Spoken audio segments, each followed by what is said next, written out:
Hello everyone, welcome to GATE academy. So हमने last lecture में हमने नेचुरल हजार्ड्स की बात करी थी, जिसमें कि हमने volcano sorry earthquake and tsunami के बारे में बात कर ली थी। Before going into this, we have started this series of tackling how of GS subjects. Like जो हमारे पास जो 22 सब्जेक्ट्स हैं जो यूपीपीएससी एई प्रीलिम्स में आए हुए हैं, तो उनको हम यूट्यूब पर लाइव आप सबके लिए पढ़ा रहे हैं। सो आई होप कि आप लोग इस लेक्चर से बेनिफिटेड हैं and we are getting many many good recommendation about such videos. So we are here with you with a new series, है ना। तो आज हम लोग नेचुरल हजार्ड्स में ही कुछ और आगे बढ़ेंगे। बिफोर गोइंग इनटू दैट, मैं हर क्लास में कहता हूँ कि अगर आपने मेरे लेक्चर नंबर 1 नहीं देखी है तो प्लीज आके उसको देखें, है ना। अदरवाइज यू आप कुछ एक्सपेंसिव खो दोगे। ठीक है। तो हम बात कर रहे थे कि जो डिजास्टर मैनेजमेंट है, ठीक है, जो लोग न्यू कमर्स हैं, जो लोग पहली बार इस वीडियो को देख रहे हैं, तो वो सबसे पहले एनडीएमपी यानी नेशनल डिजास्टर मैनेजमेंट प्लान 2019 की किताब आप लोग, पीडीएफ आप लोग एक बार देख लो, एक बार उसको रेफर कर लो, have a glance at it, and तब आपको समझ में आएगा कि हाँ, ये फलाने टॉपिक्स होते हैं इस सब्जेक्ट में, इस टॉपिक में। तो वही हम कैरी आउट कर रहे हैं। एंड इवन जो बड़ी बड़ी कोचिंग्स हैं, जो डिजास्टर मैनेजमेंट जो यूपीएससी जीएस 3 में पढ़ाए जाते हैं, जिसमें यूपीएससी में जो जीएस 3 का क्वेश्चन आता है वो लगभग 1 से 2 क्वेश्चन होता है डिजास्टर मैनेजमेंट का यूपीएससी में जीएस 3 सब्जेक्ट में। तो यहाँ पे मैं अमूमन एक्सपेक्ट कर सकते हैं कि डिजास्टर मैनेजमेंट का 5 से 6 सब्जेक्ट क्वेश्चन सॉरी आएगा। ठीक है। तो हमने ये लास्ट प्रीवियस लेक्चर्स जो हुए थे, तो उसमें हमने ये सारे पॉइंट डिस्कस किए थे। डिजास्टर क्या होता है, हजार्ड्स क्या होते हैं, वल्नरेबिलिटी क्या होती है, एंड रिस्क के बारे में हमने पढ़ा था। Risk, water risk and various types of risk. Classification of disaster में हमने देखा था on the basis of source, कि सोर्स कैसा है, नेचुरल डिजास्टर है या मैन मेड एंथ्रोपोजेनिक है, कौन सा डिजास्टर है। उसके बाद हमने देखा था on the basis of duration, rapid onset disaster जैसे कि अर्थक्वेक तुरंत आता है, स्लो ऑनसेट डिजास्टर जैसे desertification, global warming, soil degradation. तो ये सब सारी चीजें हैं। हमने डिजास्टर मैनेजमेंट साइकिल के बारे में भी काफी डिटेल एनालिसिस किया था और उसको पढ़ा था। एंड उसके बाद हमने 3 की stages of activity that are taken up with disaster risk management, है ना। तो before a disaster, during a disaster, after a disaster, ये सारी चीजें हमने डिस्कस करी थी। डिजास्टर प्रिपेयर्डनेस के बारे में किया था, आप डिजास्टर के लिए कितना तैयार हैं, ये इस टॉपिक में बताया जाता है। उसके बाद disaster risk reduction and planning, है ना, डीआरआर इसको बोलते हैं, तो इसको भी हमने बहुत डिटेल में कवर किया था। एंड अब कभी after that disaster management India, जो भी हमारे पास जो कोई भी त्रासदी होती है, कुछ भी होती है, तो लीगल एंड इंस्टीट्यूशनल फ्रेमवर्क हमारे पास क्या है, भारत देश के पास कौन से ऐसे फ्रेमवर्क हैं जो अ, त्रासदी को, कुछ भी आपदा को वो मैनेज करते हैं, प्रबंध करते हैं। तो हमारे पास डिजास्टर मैनेजमेंट एक्ट 2005 में एनडीएमए, एसडीएमए, डीडीएमए, ये सारी चीजें थी। इंस्टीट्यूशनल फ्रेमवर्क एट स्टेट, इसने नेशनल लेवल हमने डिस्कस किया था। National platform for disaster risk reduction किया था। नेशनल एग्जीक्यूटिव कमेटी किया था, नेशनल डिजास्टर मैनेजमेंट अथॉरिटी, इसके बारे में हमने डिस्कस किया था काफी डिटेल में प्रीवियस लेक्चर में। You should and you must watch all my previous lecture for better understanding and for better grasp. I hope it is clear to you all, है ना। और आई होप कि आप टाइम पास करने नहीं आए यहाँ पे, एंड बिना स्किप किए आप लेक्चर को पढ़ेंगे। Institutional framework at state level हमने डिस्कस किया था कि स्टेट डिजास्टर मैनेजमेंट अथॉरिटी क्या कहती है, स्टेट एग्जीक्यूटिव कमेटी क्या होती है, डिस्ट्रिक्ट लेवल पर इंस्टीट्यूशनल फ्रेमवर्क हमारे पास कौन होते हैं, लोकल ऑडिटर्स क्या करते हैं, अथॉरिटीज क्या करती हैं। और इसके बाद हमने डिस्कस किया था वल्नरेबिलिटी प्रोफाइल ऑफ इंडिया, यानी भारत देश कितना वल्नरेबल है। तो हम बात कर रहे थे नेचुरल हैजार्ड्स की, जिसमें कि हमने अर्थक्वेक एंड उसके बाद हम लोग सुनामी के बारे में डिस्कस कर चुके थे। तो आज हम लोग बात करेंगे अर्थ वॉल्केनो यानी ज्वालामुखी। ठीक है, वॉल्केनो क्या है। तो वॉल्केनो आप सबको पता होगा, एक तरह का ये माउंटेनियस स्ट्रक्चर रहता है जिसमें वेंट रहता है। तो इसके अंदर एक मॉल्टेन रॉक रहता है जिसको हम लोग माग्मा कहते हैं। क्या कहते हैं, माग्मा कहते हैं, डोंट फॉरगेट। एंड इससे जो निकलता है बाहर, दैट इज कॉल्ड लावा। ठीक है, तो इससे जो बाहर निकलता है दैट इज कॉल्ड लावा, है ना? तो ये सारी चीजें होती हैं। और उसके बाद हम जानते हैं कि और आगे क्या होता है वॉल्केनो में। तो वॉल्केनो 3 तरह के होते हैं, एक होता है एक्टिव, एक होता है डोरमेंट, जो कभी भी फट सकता है, एक होता है एक्सटिंक्ट। ठीक है, इसको मैं ऐसे समझू कि एक्टिव, डोरमेंट, एक्सटिंक्ट। एक्टिव मतलब वो हमेशा कभी भी आ सकता है ना, मतलब उसकी आने की फ्रीक्वेंसी वो चलता ही रहता है। अगर आप चाहोगे कि ये, हाँ, ये कभी भी फट सकता है ना। डोरमेंट मतलब हाँ, इसे डर लग सकता है, ये है मतलब। डोरमेंट मतलब कि ये कभी भी आ सकता है, मतलब इसकी आने के इंटरवल कम रहेगी। और एक्सटेंट मतलब जिसमें अब कुछ नहीं है ना, जिसको अब बहुत सारी चीज हो गई। तो मैं कुछ आपको वोल्केनो का नाम बताता हूँ, आप लोग कमेंट्स बॉक्स में बताइएगा कि ये कहाँ कहाँ का है। जैसे कि बैरन आइलैंड, ये बैरन आइलैंड कहाँ का है ये वॉल्केनो। उसके बाद हमने नारकोंडम, कहाँ का है ये, है ना। बारातांग, डेक्कन ट्रैप कहाँ का है। तो ये सारे कुछ प्रमुख वोल्केनोज हैं, ठीक है। उसके बाद दोसी हिल, ठीक है। तो दोसी हिल, तो ये कुछ बेसिकली प्रमुख है ना, जिसको हम लोग जानते हैं कि इंडिया के वोल्केनो हैं, जिसमें से कि ये बैरन लैंड जो है ये एक्टिव वोल्केनो है। कहाँ पाया जाता है ये, कहाँ पे है ये, अंडमान आइलैंड में। ठीक है, अंडमान आइलैंड में। उसके बाद जो ये नारकोंडम है, ये एक्सटिंक्ट वॉल्केनो है, मतलब इसमें अब कोई भी गतिविधि नहीं होती है। तो ये कहाँ पाया जाता है, अंडमान में पाया जाता है। डेक्कन ट्रैप जो है ये भी एक्सटिंक्ट हो चुका है। तो इंडिया में ज्यादातर जो वॉल्केनो है वो एक्सटिंक्ट हो चुके हैं। बस एक ही दो जो है वो एक्टिव बचा हुआ है, ठीक है। तो जो डेक्कन ट्रैप है ये महाराष्ट्र में है। महाराष्ट्र में डोजी हिल कहाँ है, एक्सटिंक्ट है ये भी। और ये कहाँ है, हरियाणा में। ठीक है, तो ये सारी चीजें। सो कॉज ऑफ वोल्केनो के बारे में अभी तो हम नहीं जाएंगे, लेकिन यस, वोल्केनो रिस्क है जो इंडिया में, वो एज कम्पेयर कम है। तो अगर वोल्केनो रिस्क की बात करें, यानी कि भारत कितना वल्नरेबल है वोल्केनोज के लिए, तो अगर हम बात करें कि वोल्केनो रिस्क इन इंडिया, बस इसका इतना ही जानना है, वोल्केनो रिस्क इन इंडिया। क्योंकि भैया देखिए, एक बात बताइए, अगर आपके क्षेत्र में, अगर आपके स्ट्रीट्स में डॉग्स ज्यादा हैं, तो आप डॉग से ज्यादा वल्नरेबल रहेंगे ना। समझ में आ रही है आपको बात।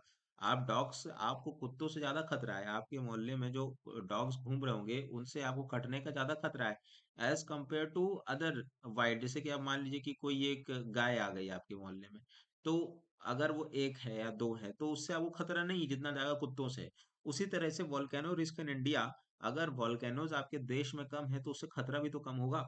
तो जो बैरन लैंड है, इसको जो मैंने बताया, ये आपके क्वेश्चन में एमसीक्यू में आ सकता है कि विच ऑफ द, तो बैरन लैंड ही केवल एक ऐसा, बैरन आइलैंड इज ओनली, है ना, लाइव वॉल्केनो। ठीक है, इन द अंडमान, है ना। तो ये ठीक है, तो ये सारी चीजें एंड यही है बस। इसके लिए कुछ है नहीं। द वॉल्केनिक लैंड, इसके बाद जो वॉल्केनिक लैंड होती है वो रहने योग्य नहीं होती है, अनहेबिटेड होती है ना। तो ये सारी चीजें। तो वोल्केनो के बारे में केवल इतना है कि वोल्केनो क्यों होता है वो तो जियोलॉजिकल फैक्टर्स हो गया, वो तो आपकी ज्योग्राफी होगी। बट अगर हम वोल्केनो की बात करें, तो अगर उसको, अगर उससे कैसे करना है मैनेज, तो वहां पे वो क्या करना है आपको, जैसे अगर अगर वहां पे है वो, तो वहां पे आप उसको जगह को हटा दीजिए, वहां से माइग्रेट कर जाइए, पलायन कर जाइए, है ना। कई बार एक शहर है कहीं पे, तो वहां पे क्या हुआ, एक एक्टिव वॉल्केनो, लोग सोचे कि वो डोरमेंट वॉल्केनो था, ठीक है। कोई एक केस था, मैं आपको बताऊंगा अगले सेशन में, अगर आपको वो कहानी याद आए तो आप मुझे बताइएगा। वो लोग क्या कर रहे थे, वो लोग सोचे कि ये वॉल्केनो 150 साल से नहीं फटा था, ठीक है, 150 साल से वो वॉल्केनो आया नहीं था। एंड लोगों ने सोचा कि अब यहाँ पर ये वॉल्केनो नहीं फटेगा, सो हम लोग क्या करते हैं, यहाँ पे अपनी जीवनी बसा लेते हैं। एक पूरा गांव बस गया था, कस्बा बस गया था। अचानक से क्या हुआ, एक रात को ये पूरा लावा यहाँ से निकला और इस गांव में बैठ गया। लोग जल के वहीं पे पत्थर में ही, बहते हुए पत्थर में, मतलब लावा में वो लोग जल गए, झुलस गए। तो कहने का मतलब इतना ज्यादा होता है। तो किसी भी वोल्केनो के किनारे आपको अनहेबिटेड होना पड़ेगा, किसी भी वोल्केनो के किनारे, किसी भी डेंजरस चीज के किनारे, और आपको नहीं रहना। जैसे कि आपको, अगर आप इंडिया से हो, आप जानते होंगे धनबाद में तो झरिया कोल माइंड है, काफी लोग जानते होंगे झरिया कोल माइंड। तो वहां पे क्या होता है कि वहां पे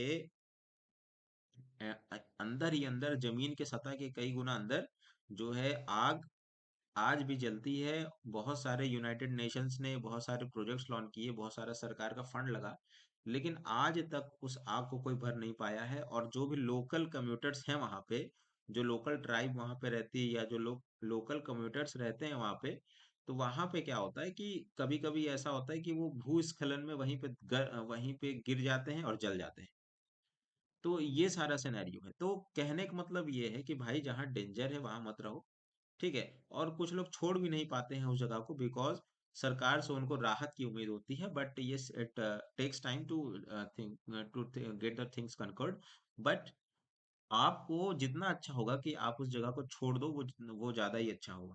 तो आई होप कि मेरी बात आपको समझ में आ रही होगी। ठीक है, तो आपको तुरंत अनहैबिटेट कर देना है उसको, है ना। तो ये सारी चीजें हैं, आपको तुरंत अनहैबिटेट कर देना है। कई बार एक और आपको मैं केस बताऊं, वोल्केनो रिस्क इन इंडिया। एक बार क्या हुआ, एक वोल्केनो था। ठीक है, मेरे पास बहुत सारे ऐसे केसेस हैं, कभी मैं कहानी के रूप में उसको बताऊंगा कि जैसे कि एक बार वोल्केनो था, और ये ऐसे बस ऐसे फ्यूम्स जनरेट कर रहा था, और इस फ्यूम्स में सस्पेंडेड पार्टिकल्स थे। तो इस सस्पेंडेड पार्टिकल, एक बार क्या हुआ कि पता नहीं चला, एक एरोप्लेन जा रहा था यहाँ से। ठीक है। और ये इसी के बीच में जा रहा था, उसको पता नहीं चला कि क्या हादसा हो गया, कि इससे जो पार्टिकल्स जनरेट हो रहे थे, पार्टिकल्स टकरा रहे थे जो एरोप्लेन से, तो उससे क्या हुआ कि एरोप्लेन में आग लग गई और लोग मर गए। तो कहने का मतलब कि आप किसी भी डिजास्टर को हल्के में नहीं ले सकते हैं, है ना। आप कोशिश करिए कि आप वहां ना ही जाएं, क्योंकि अगर आप कहीं भी जाएंगे, अगर आप बोलिएगा, आप अब रिस्क प्रोन एरिया में जाओगे, तो आप हजार्ड के घेरे में आ जाओगे, और कहीं ना कहीं आपका जान का जोखिम हो जाएगा। तो ये सारी चीजें हैं। तो आगे बढ़ते हैं अगले नेचुरल हजार्ड के ऊपर, जो कि है फ्लड। हमारा देश काफी प्रभावित है बाढ़ से। ठीक है, हमारा देश काफी प्रभावित है बाढ़ से। तो बाढ़ होता क्या है? बाढ़ क्या होता है? High state of high level of water होता है ना। State of high level of water होता है। ठीक है जी, along a river channel, along a river channel, इस बात को याद रखिएगा, अलोंग अ रिवर चैनल। काफी लोग झारखंड से होंगे। अलोंग अ रिवर चैनल, आप मेरी बात को समझिएगा मैं क्या कर रहा हूँ। Along a river channel, state of high level of water along a river channel. Now suppose, state of high level, जैसे कि अगर हाई लेवल ऑफ वाटर रहेगी तो क्या हो जाएगा, जैसे कि बाढ़ हो जाएगा। सो मैं प्रयागराज से बिलोंग करता हूँ, ठीक है। एंड मेरे जीवन का कुछ पार्ट, मैंने कुछ पोर्शन, लगभग मैं 20 साल झारखंड में रहा हूँ, और मैं प्रयागराज से रहा हूँ। ठीक है, मेरा ये बेसिक परिदृश्य है। तो अब प्रयागराज क्या है, वो काफी लोग जो पढ़ रहे होंगे प्रयागराज वाले, तो वो लोग समझ पाएंगे कि जैसे कि ये गंगा रिवर है। ठीक है। एंड लोगों को लगता है कि अगर जैसे कि कुछ लोग महेवा डांडी साइड रहते होंगे, महेवा डांडी साइड, और भी आगे जाएंगे तो महेवा डांडी साइड आप लोग देखते होंगे, जैसे कि अरेल घाट हो गया। ठीक है। तो आपको कभी कभी न्यूज आती होगी, जब बारिश का पानी आता है, जब बारिश का पानी राइज होता है, तो आपको पता चलता होगा कि जो बाढ़ का पानी है, वो घरों को डुबा ले जाता है। अब आप बोलोगे कि हमारा घर तो ऊंचा बना हुआ है, तो हमारे घर में पानी क्यों घुस रहा है, हमारे घर में पानी क्यों आ रहा है? Because the entire Prayagraj is situated in catchment area. मतलब पूरा इलाहाबाद गड्ढे में बसा हुआ है। ठीक है, पूरा इलाहाबाद जो है कैचमेंट एरिया में बसा हुआ है। तो जैसे जैसे जो पानी ऊपर बढ़ता है, तो यहाँ भी बाढ़ आपको देखने को मिलता है। अब यही केस है, आप झारखंड का ले लीजिए। झारखंड जो है, छोटा नागपुर प्लेटो पे बेस्ड हुआ है। ठीक है। ये प्रयागराज का केस हुआ। कभी कभी आपको दिखता होगा, जैसे इलाहाबाद हो गया, और भी कोई प्लेन एरिया हो गया। और एक झारखंड का आप केस ले लो। झारखंड क्या है, छोटा नागपुर प्लेटो पे बेस्ड है ये। अमूमता जो होता है, प्लेटो का जो हाइट होता है वो प्लेन से ज्यादा होता है, राइट। ये प्लेन है, और ये प्लेटो है। तो प्लेटो में क्या होता है कि प्लेटो का हाइट अमूमन ऊंचा होता है, और यह छोटा नागपुर प्लेटो झारखंड का। तो झारखंड में कभी भी बाढ़ आ ही नहीं सकती।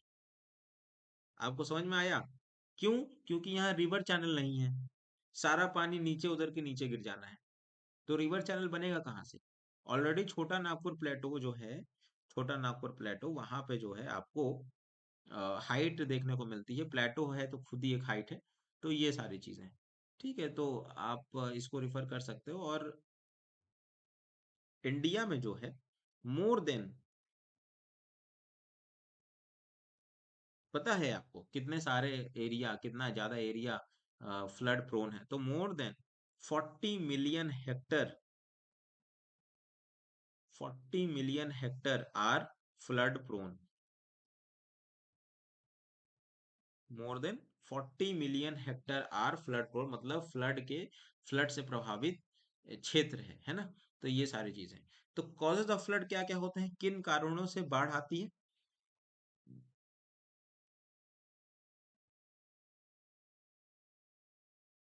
कॉजेज ऑफ फ्लड बताइए, बताइए क्या होता है। एक तो हो गया आपके पास जो कि इनएडिक्वेट कैपेसिटी ऑफ रिवर। आप देखते होंगे नदी को गहरा किया जाता है ताकि बाढ़ जो है बाहर ना आए। पानी जो है, इनएडिक्वेट कैपेसिटी ऑफ रिवर, आप देखते होंगे मशीन से, इनएडिक्वेट कैपेसिटी ऑफ रिवर है ना, उससे ही बाढ़ आती है।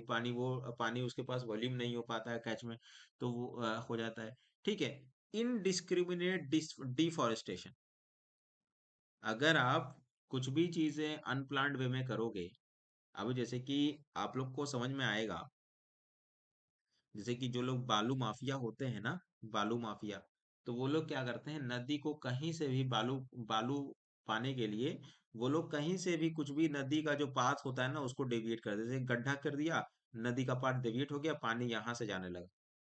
ठीक है। अब कभी यहाँ गड्ढा कर दिया तो पानी यहाँ से जाने लगा। अब ऐसे केस में नदी का पाथ डेविएट हो जाता है, और ऐसे केस में अ, जो है आपका इनडिस्क्रिमिनेट, मतलब इनडिस्क्रिमिनेट वे में आप चैनलाइज कर देते हो, और उससे क्या होता है, किसी एक प्रभावित क्षेत्र में बाढ़ आने की संभावना बहुत प्रबल हो जाती है। तो ऐसे केस में ये सारी चीजें हम लोग देखते हैं। तो इनएडिक्वेट कैपेसिटी ऑफ रिवर, और किसी भी चीज का इनडिस्क्रिमिनेसी, ठीक है, किसी भी चीज का इनडिस्क्रिमिनेसी, है ना? और unscientific cultural practices. Are you getting my point? Unscientific cultural practices. साथियों, जो भी मैं पढ़ा रहा हूँ काफी अच्छे तरीके से पढ़ा रहा हूँ, और इस लेक्चर्स में कोई भी ऐसे दो राय नहीं है। तो इसमें जो है अनसाइंटिफिक कल्चरल प्रैक्टिसेस हम लोग अवॉल्व करते हैं। ठीक है, और भी कई सारे फैक्टर्स हैं, जैसे कि आप लोग कंट्रोल बेड्स अगर ठीक से नहीं लगाओगे, है ना, इंटेंसिटी अगर ज्यादा हो गई, किसी एरिया में बारिश ज्यादा हो गई, है ना, इंटेंसिटी ज्यादा हो गई, और मैग्नीट्यूड ज्यादा हो गया, तो इन कारणों से भी बाढ़ आता है। जैसे कि कई बार ऐसा क्या हुआ था, कई बार आपने उत्तराखंड वाला जो केस देखा होगा जिस पे मूवी बनी है, तो आपको समझ में आया होगा कि वहां पे बादल ही फट गया था। तो ऐसे केस में जो फ्लैश फ्लड आया ना, तो वो भी एक कॉज ऑफ फ्लड हुआ, हुआ कि नहीं हुआ? तो हम बात करते हैं कॉज ऑफ फ्लड की, कि बाढ़ होता है, ठीक है, हम बात कर रहे थे कॉज ऑफ फ्लड की, तो ये सारे कुछ बेसिक बेसिक रीजंस होते हैं। अब हम लोग देखते हैं कि नेचुरल कॉजेस क्या होते हैं बाढ़ आने के। तो हम बात कर रहे थे नेचुरल कॉजेस जो बाढ़ उत्पन्न करते हैं, तो उसमें हमारे पास था हेवी रेनफॉल। इसमें तो कोई दो राय नहीं है ना बच्चों, कि हेवी रेनफॉल से बाढ़ आ सकती है। एक है सेडिमेंट डिपोजिशन। इसका एक इसको मैं दो तरीके से लेता हूँ, अभी मैं आता हूँ। सेडिमेंट डिपोजिशन, ठीक है, सेडिमेंट डिपोजिशन। उसके बाद साइक्लोन, है ना, आता रहता है साइक्लोन उड़ीसा वगैरह में, साइक्लोन। और उसके बाद change in the course of river, change in the course of river.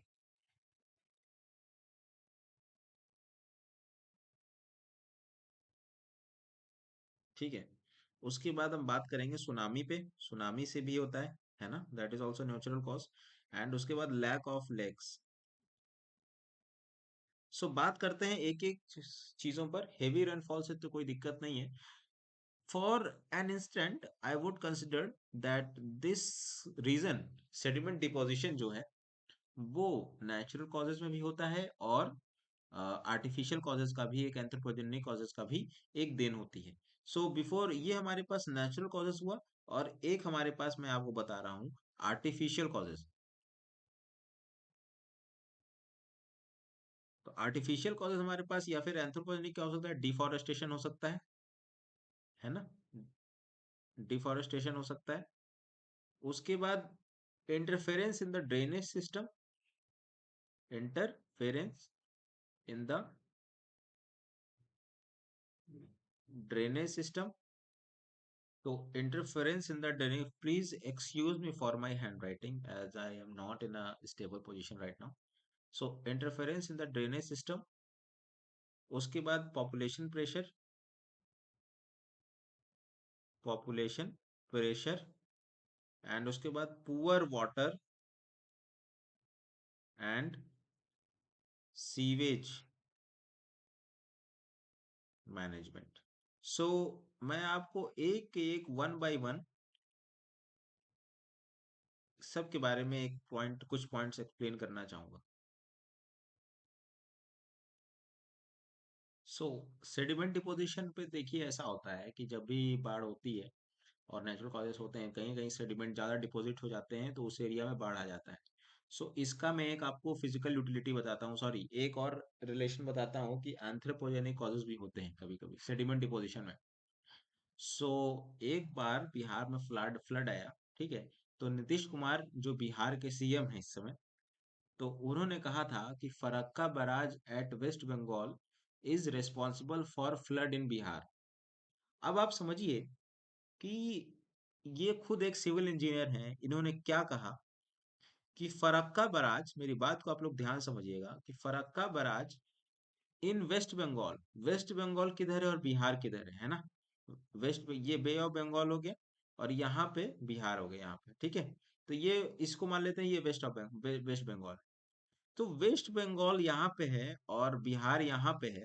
तो इन्होंने कहा कि ये वेस्ट बंगाल का जो राज्य है, फरक्का बराज में जो वेस्ट बंगाल है, उसके कारण बिहार में फ्लड आ रही है। तो रीजन जानना चाहेंगे ऐसा क्यों? आई होप कि आप लोग इसको करने के बाद एक लाइक जरूर प्रेस करेंगे। तो क्या हुआ, फरक्का बराज बनने से जो तिस्ता रिवर का जो पानी है वो बांग्लादेश नहीं जा पाता है। ठीक है, कौन सा? तिस्ता, तिस्ता रिवर का जो पानी है, हमने बराज वो इसलिए बनाया है ताकि हमारा पानी जो है, हम लोग कुछ भी उस पर हिंड्रेंस करें, है ना, और उसको हम लोग जियो पॉलिटिकल रेफरेंस से हम लोग बांग्लादेश में पानी रोक सकते हैं तिस्ता रिवर का। सो उससे क्या हुआ, हमने पानी तो रोक दिया, लेकिन क्या हुआ, ये हमारा वाटर टेबल था और यहाँ पे क्या हुआ कि सिल्ट डिपोजिशन होने लगा, सेडिमेंट डिपोजिशन होने लगा। ठीक है, सेडिमेंट डिपोजिशन होने लगा बहुत सारा, आप लोग समझ रहे होंगे। क्या हुआ, डैम जब बंद हुआ ना तो बहुत सारे धूल उसमें आके जमा होने लगे, और जब जमा होने लगे तो उसका वॉल्यूम और कम होता रहा। और एक बार जब फ्लैश फ्लड हुआ, बारिश बहुत ज्यादा हुई, तो पूरा का पूरा पानी जो है बिहार में आ गया। तो इस तरीके से सेडिमेंट डिपोजिशन की वजह से बाढ़ आ सकते हैं, तो ये कारण, प्रमुख कारण होता है। तो आई होप कि आपको ये सेशन पसंद आ रहा है एंड आई होप कि आप लाइक कर रहे होंगे। तो साइक्लोन, ठीक है, change in the course of river, obviously एक एक बात बताइए आप कि अगर हमारा रिवर इस तरफ, आप लोग Q is equal to A1 V1 equation of continuity तो पढ़ते ही होंगे। तो अगर हमारा इस तरफ रिवर जा रहा है एंड अगेन, ठीक है, ये इस तरफ रिवर जा रहा है और ये चौड़ा है, तो यहाँ पे जो डेप्थ होगा वो कम होगा। और यहाँ पे जो, अगर ये डिवाइड हो गया, अगर इधर ही से जा रहा है और ये, इसका जो डेप्थ है, इसका जो चौड़ाई है वो कम है एज कम्पेयर टू दिस, तो यहाँ पे क्या होगा, यहाँ पे डेप्थ इंक्रीज कर जाएगी, है ना, क्योंकि वॉल्यूम तो, डिस्चार्ज तो सेम है। तो ऐसे केस में बाढ़ आने की प्रबल संभावना है। सो आगे ये सारी चीजें, सुनामी पता है, ये लैक ऑफ लेक्स, अगर अच्छे से ड्रेनेज नहीं हो पाएगा तो बाढ़ तो आएगी ही ना। ठीक है, तो अब आर्टिफिशियल कॉजेस पे आते हैं कि डिफॉरेस्टेशन वगैरह क्या होती है। तो डिफॉरेस्टेशन में आपको पता है कि पेड़ अगर जब कट जाएगा तो काम कैसे होगा, मतलब कहीं भी अगर डिफॉरेस्टेशन की वजह से अनियमित रेनफॉल, अनियमित बारिशें हो जाएंगी उस एरिया में, तो उसको गवर्न करना मुश्किल है ना। और interference in the drainage system, है ना। तो अगर आप ड्रेनेज सिस्टम से भी छेड़छाड़ करोगे, कोई एक ड्रेन है उसको बंद कर दोगे और उसको ओपन कर दोगे, है ना, तो ऐसे सारे interference in the drainage system, तो ये सारी चीजें, पॉपुलेशन प्रेशर, तो इन सारों का एक समरी देता हूँ। मैं जब शुरू शुरू गुड़गांव आया था काम करने इन अ प्रोमिनेंट एमएनसी, सो वहां पे क्या हुआ, एक दिन बहुत तेज बारिश आई and it was of the month of monsoon start होने जा रहा था। तो वहां पे क्या हुआ, उस दिन जो वहां के डीएम थे उन्होंने एक नोटिस जारी किया कि सारे ऑफिसेज वर्क फ्रॉम होम हो जाएंगे। तो ऐसा क्यों हुआ? क्योंकि होता क्या था कि गुड़गांव में जो ड्रेनेज है वो बहुत खराब है। वहां पे ड्रेनेज की व्यवस्था बहुत खराब है। तो वो लोग क्या कर रहे थे, पूरे ड्रेनेज का जो भी है, सड़क पर जो भी जमाव होता था कचड़े का, तो उसको साफ करते थे ताकि बाढ़ जैसी परिस्थिति, लिटिल बिट फ्लैश फ्लड ना उत्पन्न हो जाए ड्रेनेज में। तो ऐसे करके हम लोग poor water and sewerage management को रिड्यूस करके हम लोग बाढ़ को प्रोन कर सकते हैं। तो ये कुछ कॉजेज होते हैं, है ना, आर्टिफिशियल कॉजेज होते हैं। तो ये सारी चीजें हमने करी कि कॉजेज ऑफ फ्लड क्या होते हैं। उसके बाद एनडीएमए गाइडलाइंस को हम लोग देते हैं कि एनडीएमए गाइडलाइंस क्या होती हैं फ्लड को लेकर।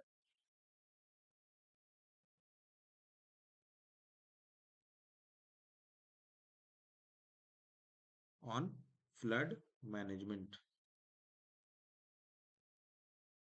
NDMA guidelines on flood management. तो इसमें हम लोग क्या करेंगे, अगर किसी को बाढ़ से बचाना है, अगर किसी एरिया को बाढ़ से बचाना है, बाढ़ पहुंच, तो हम तो क्या करेंगे, हम लोग स्ट्रक्चरल मेजर्स लेंगे। क्या करेंगे, हम लोग डैम बनाएंगे, स्ट्रक्चर में डैम्स बनाएंगे, ठीक है, और रिजर्वायर्स बनाएंगे, ताकि जो पानी है ना, तो वो कहीं और स्पिल आउट ना हो। स्ट्रक्चरल मेजर्स बनाएंगे, स्ट्रक्चरल मेजर डैम्स करेंगे। उसके बाद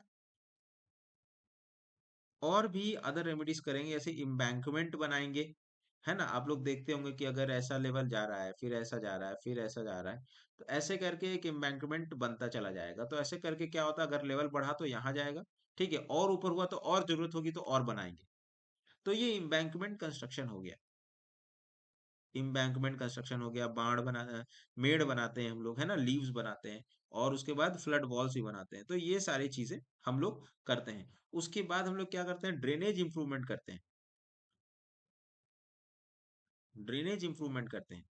चेन्नई में क्या हुआ, एक बार चेन्नई वाला हादसा मैं आप लोग को बताऊं, कि चेन्नई दिसंबर 2015 में क्या हुआ कि वहां का जो म्युनिसिपल कॉरपोरेशन था चेन्नई, दिसंबर 2015, ठीक है, याद रखिए कि दिसंबर 2015 में चेन्नई में जो फ्लड आया था, ये आउट ऑफ द वे था। क्या हुआ था यहाँ पे, यहाँ की म्युनिसिपल कॉरपोरेशन ने, जैसे बारिश होती है तो सारे ड्रेनेजेस को एक बार फिर से रिमेंटेन किया जाता है, एक बार सबको रिफ्लश आउट किया जाता है। तो म्युनिसिपल कॉरपोरेशन के लापरवाही की वजह से, है ना, ड्रेनेज इंप्रूव नहीं हो पाया, और जिसके कारण बाढ़ जैसी स्थिति उत्पन्न हो गई थी चेन्नई में। ठीक है, काफी ज्यादा उसमें सारे फ्लाइट्स वगैरह ये सब डिले हो गए थे। तो ये सारी चीजें हम लोग कर रहे थे, ठीक है। और उसके बाद हम लोग क्या कर रहे थे, डिसिल्टिंग करते हैं ऑफ रिवर्स की, ताकि हम लोग क्या कर रहे हैं, रिवर है, ये मान लीजिए रिवर है, सपोज ये आपका रिवर है, एंड यहाँ पे अगर पानी ऐसे बढ़ रहा है, तो अगर मान लीजिए सिल्ट यहाँ अगर जमा हो जाएगा धीरे धीरे, तो पानी का लेवल ये हो जाएगा, और यहाँ जो प्रभावित क्षेत्र होंगे वो डूब जाएंगे। तो हम लोग क्या करेंगे, डिसिल्टिंग करेंगे नदी को, कुछ धूल होगी अंदर, कुछ भी सेडिमेंट होगा तो उसको हटाएंगे, डिसिल्टिंग करेंगे, ताकि जो इसका वॉल्यूम है वो बढ़े, है ना, ताकि और ऑक्यूपाई ऐसे हो सके। ठीक है, और उसके बाद डाइवर्जन ऑफ फ्लड वाटर करेंगे।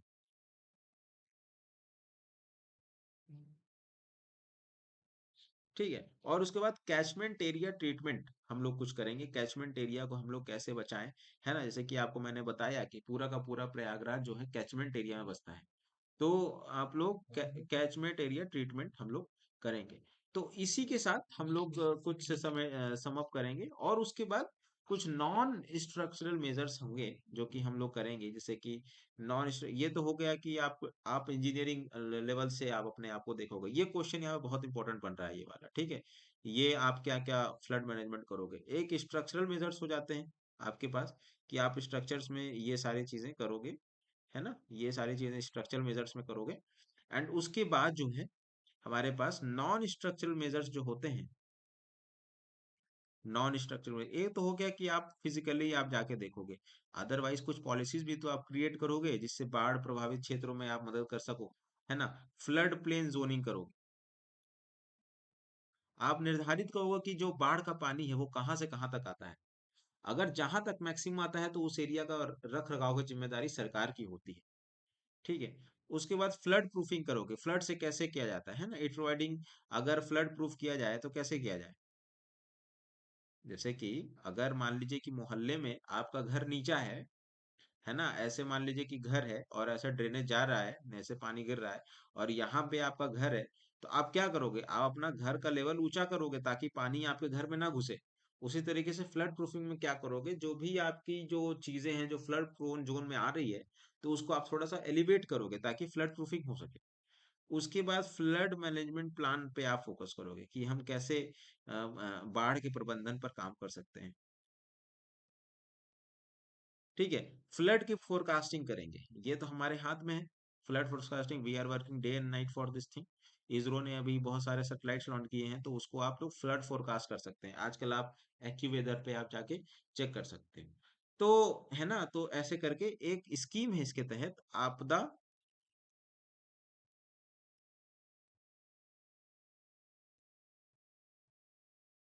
मित्र स्कीम। ठीक है, तो इसमें भी हम लोग ये सारी चीजें करते हैं। तो आज हमने जाना कि फ्लड कैसे क्या होता है, वोल्केनो के बारे में एक बेसिक आउटलुक लिया। वोल्केनो हमारे देश में तो ज्यादा खतरे की वल्नरेबल चीज नहीं है, बट फ्लड है, तो उसको हमने देखा कि हम लोग उसका निस्तारण कैसे करते हैं। And we are working day and night. मतलब आप देखोगे, अगर आप टोक्यो की नदियों को देखोगे तो उसको हम लोग स्मार्ट रिवर कॉन्सेप्ट बोलते हैं। वहां पे हम लोग नदियों के धाराओं को ही मोड़ देते हैं टोक्यो में। तो ऐसी ऐसी स्थिति भारत में भी धीरे धीरे उत्पन्न होगी, और आशा करते हैं कि आप सब इस भारत को एक अच्छे लेवल पर ले जाएंगे। तब तक के लिए मिलते हैं अगले सेशन में, तब तक के लिए धन्यवाद, थैंक यू।